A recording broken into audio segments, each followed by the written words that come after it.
Assalamualaikum everyone. This is me Azal Faijaz and this is our third lecture and today we are going to learn a new topic. The topic name is bad at. What does bad at means? Bad at means किसी काम में बुरा होना. Bad at का मतलब है किसी काम में बुरा होना, यानी कि जो काम आप अच्छा नहीं करते हैं, करने में माहिर नहीं है, तो उसे हम क्या कहते हैं? Bad at. अब जैसे आपने पढ़ा अपनी प्रीवियस वीडियो में गुड एट के बारे में कि गुड एट का मतलब होता है किसी भी काम में माहिर होना. जो काम आप बहुत अच्छा करते हैं, जिस काम में आप महारत रखते हैं, तो उसे हम क्या कहते हैं? Good at. तो आज हम पढ़ने वाले हैं बैड एट, यानी किसी काम में बुरा होना. तो आइए हम देखते हैं इसका सिंपल सेंटेंस यानी सादा जुमले बनाने का फॉर्मूला, यानी उसकी की क्या है. सबसे पहले सब्जेक्ट. तो सब्जेक्ट क्या होता है? यानी जुमले में जिस भी शख्स के बारे में बात की जाए तो वो सब्जेक्ट होता है, और जिस चीज़ पर काम किया जाए वो क्या होता है? ऑब्जेक्ट. और वर्ब हमारे पास क्या होता है? कोई भी काम यानी जिसके आखिरी में नून अलिफ ना आ रहा हो. खाना पीना, सोना, करना, भागना, तैरना, जितने भी काम होते हैं उसे हम कहते हैं वर्ब. ठीक है. अब इसका फॉर्मूला जो है, जैसे हम कहते हैं कि मैं खाना पकाने में बुरी हूँ, तो इसके में आखिरी में क्या आ रहा है? हूँ. तो इसका मतलब ये प्रेजेंट कॉन्टीन्यूअस का टेंस है. तो इसका फॉर्मूला भी हम कैसे बनाएंगे? सबसे पहले तो सब्जेक्ट, फिर हेल्पिंग वर्ब. कॉन्टीन्यूअस में कौन से हेल्पिंग वर्ब यूज़ होते हैं?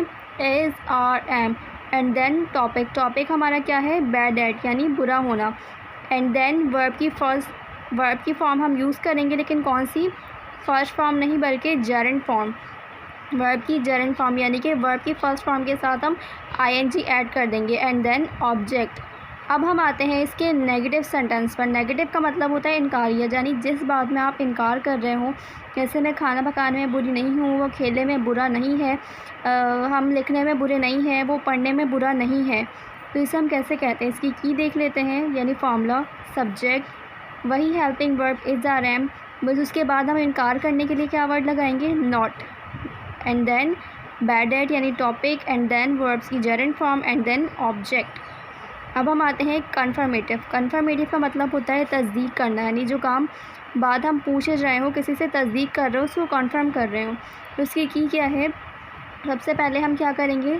इज़, आर, एम यानी हेल्पिंग वर्ब को सब्जेक्ट से पहले ले आएंगे. बाकी पूरा फार्मूला हमारे पास सेम रहेगा. Helping verb, and then subject, and then bad at, verb की gerund form, and then object. और आखिरी में ये सवालिया है, यानी तस्दीकिया जुमला है, तो इसमें हम क्या लगा देंगे? सवालिया निशान, यानी कि question mark. Okay, I hope you are clear. And then हम आते हैं WH के सेंटेंस पे. WH मतलब इसमें हम सवाल पूछ रहे हों.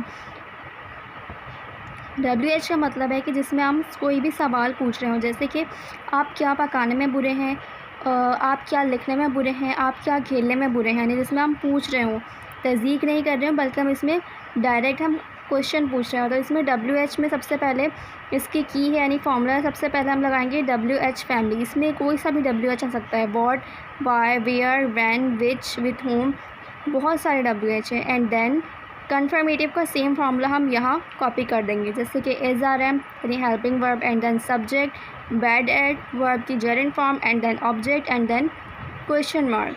तो अब हम देख लेते हैं इसके कुछ जुमले. ये है सिंपल सेंटेंसेस, यानी सादा जुमले.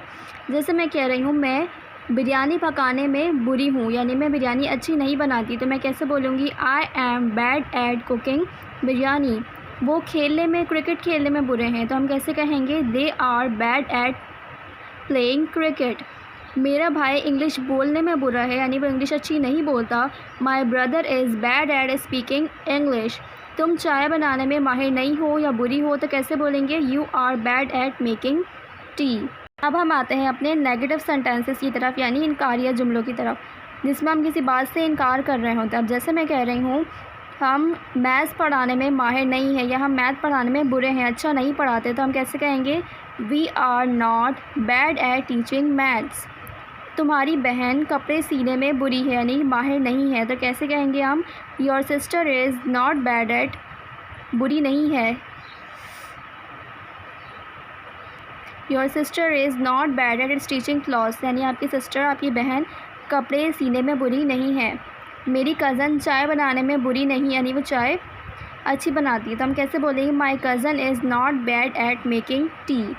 अब हम आते हैं कन्फर्मेटिव सेंटेंसेस पे, यानी तस्दीकिया, जिसमें हम कोई बात तस्दीक कर रहे हों, कन्फर्म कर रहे हों. जैसे कि मैं कह रही हूँ क्या मैं उर्दू लिखने में बुरी हूँ? Am I bad at writing Urdu? क्या तालिब इल्म डायग्राम्स बनाने में बुरे हैं? Are students bad at making diagrams? क्या वो साइकिल चलाने में बुरा है, यानी कि साइकिल चलाने में माहिर नहीं है? Is he bad at riding bicycle? क्या वो मेहंदी लगाने में माहिर नहीं है? Is she bad at applying henna? So I think you guys are clear. And then हम आते हैं WH सेंटेंसेस पे, यानी जिसमें हम डायरेक्ट सवाल पूछ रहे हैं, उसे हम इंटेरोगेटिव सेंटेंस भी कह सकते हैं। इसमें हम बहुत सारे WH यूज़ कर सकते हैं, what, why, which, where, when, with whom, how long, how often, बहुत सारे WH हैं। तो चलिए इसका पहला सेंटेंस हम देखते हैं। क्या मैं खाना पकाने में बुरी हूँ, यानी माहिर नहीं हूँ? What am I bad at cooking? मैं क्या पकाने में बुरी हूँ? What am I bad at cooking? वो काम करने में क्यों माहिर नहीं है? Why is she bad at doing work? वो कौन सा ड्रेस सीने में माहिर है? Which dress is he bad at stitching? आप कहाँ खेलने में बुरे हैं? Where are you bad at playing? So ये थी हमारी आज की वीडियो। तो मुझे उम्मीद है कि आपको ये ज़रूर पसंद आई होगी। सो टिल देन, अल्लाह हाफ़िज़।